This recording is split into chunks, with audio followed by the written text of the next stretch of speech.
نحمده ونصلي على رسوله الكريم اما بعد فاعوذ بالله من الشيطان الرجيم إياك نعبد وإياك نستعين اهدنا الصراط المستقيم صدق الله العظيم اللهم صل على محمد وعلى آل محمد كما صليت على إبراهيم وعلى آل إبراهيم إنك حميد مجيد اللهم بارك على محمد وعلى آل محمد كما باركت على إبراهيم وعلى آل إبراهيم إنك حميد مجيد۔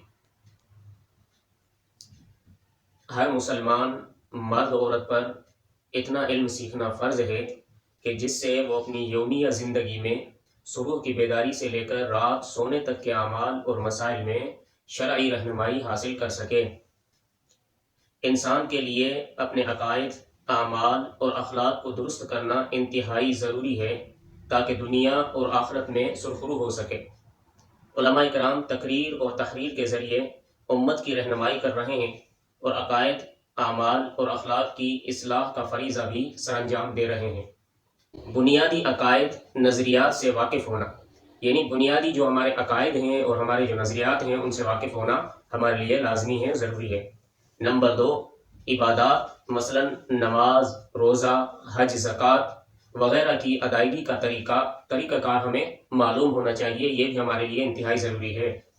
تیسرے نمبر پہ اچھے اخلاق مثلا صبر، شکر، حلم، سخاوت اور شجاعت اور حیا، یہ بھی چیزیں ہمارے لیے انتہائی ضروری ہیں۔ اور برے اخلاق مثلا حسد اور کینہ، بخل، بزدلی اور بے جا غصہ وغیرہ، ان چیزوں سے بچنا ہمارے لیے انتہائی ضروری ہے۔ چوتھے نمبر پر اپنی انفرادی اور اجتماعی زندگی شریعت کے مطابق گزارنا۔ انفرادی زندگی ہو یا اجتماعی زندگی ہو، جس بھی طریقے سے بندہ جو ہے نا اپنی زندگی گزار رہا ہو تو وہ عین شریعت کے مطابق گزارنی چاہیے۔ شریعت سے باہر گزارنا ہمارے لیے انتہائی نقصان کا باعث ہوگا۔ پانچویں نمبر پر مختلف مواقع کی مسنون دعائیں یاد کرنا اور ان کا اہتمام کرنا۔ وہ رسول اللہ صلی اللہ علیہ وسلم نے ہمیں جو دعائیں سکھائی ہیں، چلنا کیسا ہے، اٹھنا کیسا ہے، بیٹھنا کیسا ہے، جب گھر میں ہم داخل ہو رہے ہیں تو وہاں کون سی دعا پڑھنی چاہیے، گھر سے باہر نکل رہے ہیں وہاں کون سی دعا پڑھنی چاہیے، ہم مسجد کے اندر داخل ہو رہے ہیں مسجد میں داخل ہونے کی دعا کون سی ہے، مسجد سے نکلنے کی دعا کون سی ہے، آداب کیا کیا آداب ہیں ہماری زندگی کے، ان چیزوں کو اور مسنون دعاؤں کو یاد کرنا ہمارے لیے انتہائی ضروری ہے۔ یہ جو صراط مستقیم کورس ہے، اس کورس کی جو ترتیب ہے، کورس 40 اسباق پر مشتمل ہے۔ ہر سبق ان 5 اجزاء پر مشتمل ہے۔ وہ 5 اجزاء کون سے ہیں؟ پہلے نمبر پر قرآن مجید کی آیت یا آیات، یعنی جو 5 اجزاء پر یہ مشتمل ہے ہر سبق، تو پہلے نمبر پر قرآن مجید کی آیت ہوگی یا کچھ اور آیات ہوں گی، یعنی ایک آیت نہیں بلکہ 2-3 آیات بھی ہو سکتی ہیں۔ نمبر 1 قرآن مجید کی آیت یا آیات، نمبر 2 حدیث مبارک، نمبر 3 عقائد، نمبر 4 مسالہ اور نمبر 5 مسنون دعا۔ یہ 5 چیزیں ہیں جن پر ہر ایک سبق جو ہے نا اس پر مشتمل ہے۔ ان اجزاء کے بارے میں مختصر معلومات، چند ابتدائی باتیں ایک مقدمے میں ذکر کی گئی ہیں جو اسباق شروع ہونے سے پہلے دیا گیا ہے، یعنی اسباق شروع ہونے سے پہلے ایک مختصر مقدمہ دیا گیا ہے جس کے اندر اس کی وضاحت کی گئی ہے۔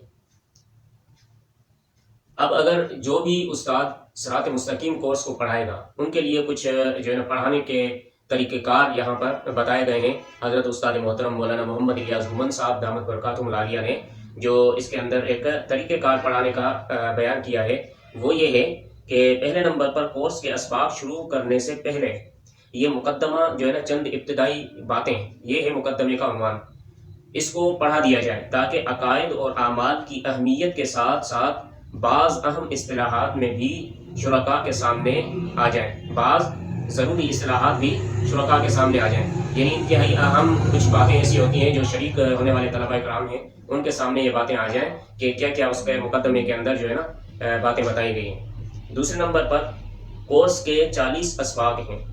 وقت اور سہولت کی پیش نظر اسباق پڑھانے کی کوئی بھی مناسب ترتیب بنائی جا سکتی ہے۔ اگر کورس کا دورانیہ 40 دن کا ہو تو یہ کورس ایک سبق روزانہ کی بنیاد پر 40 دنوں میں ختم ہو سکتا ہے، یعنی اس کے اندر جو ترتیب دی گئی ہے وہ 40 اسباق اس کے اندر دیے گئے ہیں۔ روزانہ اگر ہم ایک سبق پڑھیں گے تو 40 دن کے اندر یہ ہمارے اسباق پورے ہو جائیں گے۔ استاد کو چاہیے کہ کل وقت اور روزانہ جو دورانیے کا تعین طلباء کے مشورے سے اسباق پڑھائے ہیں، یعنی استاد کو یہ چاہیے کہ وہ جو طلباء پڑھ رہے ہیں ان کے مشورے سے اس کا جو ہے نا دورانیہ رکھنا چاہیے، اس کا تعین کرنا چاہیے۔ تیسرے نمبر پہ ہے کہ کورس پڑھانے کے لیے یومیہ وقت کو 3 حصوں میں تقسیم کر لیا جائے، ایک حصہ سبق پڑھانے میں، ایک سبق یاد کرنے میں، اور ایک گزشتہ سبق سننے میں لگایا جائے۔